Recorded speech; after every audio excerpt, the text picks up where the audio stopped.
अपशिष्ट क्या है अथवा अपशिष्ट से आप क्या समझते हैं। सेमेस्टर 1 स्वच्छ भारत का ये बहुत ही ज़्यादा इंपॉर्टेंट सवाल है जिसे मैं आपको एक आसान नोट्स के साथ समझाऊंगा और आप इस नोट्स को दोस्तों अपने एग्जाम में लिख लेते हैं तो आपको फुल में फुल मार्क्स जरूर मिलेगा। चलिए आंसर को डिस्कस करते हैं। अपशिष्ट का अर्थ ही होता है बेकार वस्तु, मतलब जो वस्तु हम लोग उपयोग करते हैं दोस्तों उससे जो कुछ बच जाता है उसे ही हम लोग अपशिष्ट करते हैं। या वैसी वस्तु जिससे उपयोगी अंग या भाग को निकालने के बाद जो बेकार अंग या भाग बच जाता है उसे ही अपशिष्ट कहते हैं। मतलब सीधा सा है दोस्तों, जैसे हम लोग गन्ना का उपयोग करते हैं तो गन्ना का क्या करते हैं, रस निकाल लेते हैं, तो उसके बाद जो उसका ऊपर का सेल बचता है यानी छिलका, तो वो अपशिष्ट हो गया। और दोस्तों दूसरा एग्जाम्पल है, जैसे हम केला खाते हैं तो केला के अंदर के भाग को खा लेते हैं तो बाहर के छिलके को फेंक देते हैं, तो बाहर का छिलका ही तो अपशिष्ट हुआ। आई होप आपको अपशिष्ट क्या है अच्छे से समझ में आ गया होगा। अपशिष्ट की सबसे प्रसिद्ध और लोकप्रिय परिभाषा के अनुसार, मतलब अपशिष्ट की सबसे अच्छी परिभाषा के अनुसार, किसी निर्माण क्रिया से उत्पन्न नष्ट हुई खराब या अतिरिक्त वस्तु, कृषि तथा वानिकी से अलग हुए वस्तु, मनुष्य तथा जानवरों के निवास स्थान से निकले हुए कूड़े कचरे को ही अपशिष्ट कहते हैं। कुल मिला के देखा जाए दोस्तों तो इस परिभाषा का भी मतलब वही है कि जब हम लोग किसी वस्तु का उपयोग करते हैं और उसके उपयोगी अंग का या भाग का उपयोग करके जो बचे हुए भाग को हम लोग फेंक देते हैं तो फेंके हुए भाग को ही तो अपशिष्ट कहते हैं। आई होप दोस्तों आपको पहला पैराग्राफ अच्छे से समझ में आ गया होगा। अब आपको पैराग्राफ चेंज कर लेना है।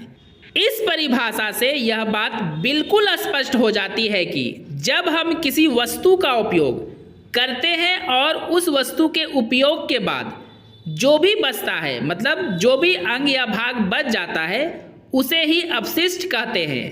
आई होप दोस्तों अब आपको अपशिष्ट क्या है इसे समझने के लिए दूसरा वीडियो देखने की जरूरत नहीं पड़ेगी। चलिए आगे हम लोग इसे और भी अच्छे से डिस्कस करते हैं ताकि जो भी थोड़ा बहुत प्रॉब्लम हो वो क्लियर हो जाए। अपशिष्ट वस्तु का वैसे तो कोई उपयोग नहीं होता, परंतु कुछ ऐसे अपशिष्ट भी होते हैं जिनका उपयोग प्रायः किया जाता है। कहने का मतलब है दोस्तों, वैसे तो अपशिष्ट वस्तुओं का उपयोग हम लोग दोबारा नहीं करते क्योंकि वो यूजलेस होता है, बेकार होता है, उसे हम लोग इसलिए फेंक देते हैं। लेकिन कुछ ऐसे अपशिष्ट हैं जिसका उपयोग हम लोग फिर से करते हैं किसी दूसरे काम के लिए। तो वे कौन कौन से अपशिष्ट है दोस्तों उसका अभी हम लोग डिस्कस करेंगे। उदाहरण से इसे हम लोग समझते हैं। गाय के गोबर से गोबर गैस अथवा बायोगैस बनाना। अब दोस्तों जो गाय का गोबर होता है वो तो अपशिष्ट ही है क्योंकि उसे गाय ने अपने शरीर से त्याग दिया। त्यागने वाला वस्तु यानी फेंकने वाला वस्तु तो अपशिष्ट हुआ, लेकिन उसका प्रयोग हम लोग क्या चीज़ में कर लेते हैं, बायोगैस यानी गोबर गैस बनाने में। घर के सब्जी से निकलने वाले अपशिष्ट को जानवरों को साफ करके खिला देते हैं।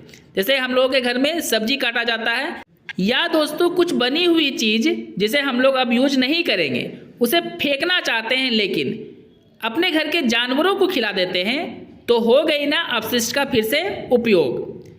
नेक्स्ट है दोस्तों जानवरों और मनुष्यों के मल से खाद का निर्माण, मतलब जानवर और मनुष्य का जो मल होता है उससे खाद का निर्माण होता है दोस्तों, जिसका उपयोग प्राकृतिक खाद के रूप में खेतों में किया जाता है खेतों की उर्वरा शक्ति को बढ़ाने के लिए। गन्ना से रस निकालने के बाद उसके बचे अपशिष्ट को जलावन के रूप में उपयोग करना इत्यादि।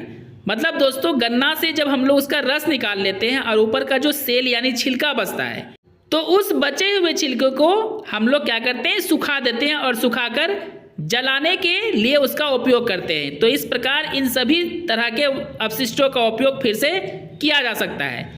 इसके अलावा भी और भी बहुत सारे अपशिष्ट है जिसका उपयोग किया जाता है। अगर आपको कोई भी अपशिष्ट ऐसा मालूम है जिसका उपयोग हम लोग फिर से कर सकते हैं तो कमेंट करके मुझे ज़रूर बताएं। और आपको इसी तरह का नोट्स चाहिए, इतना इजी लैंग्वेज में चाहिए तो सब्सक्राइब करके जुड़ जाए मेरे चैनल के साथ और वीडियो को अधिक से अधिक लाइक करें और शेयर करके दूसरों की भी हेल्प करें।